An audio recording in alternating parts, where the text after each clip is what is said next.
Noong panahon iyon, sinabi ni Jesus kay Nicodemo, walang umakyat sa langit kundi ang bumaba mula sa langit, ang anak ng tao.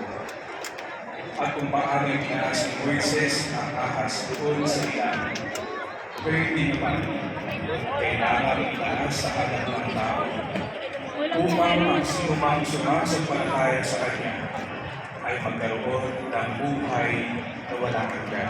Amen.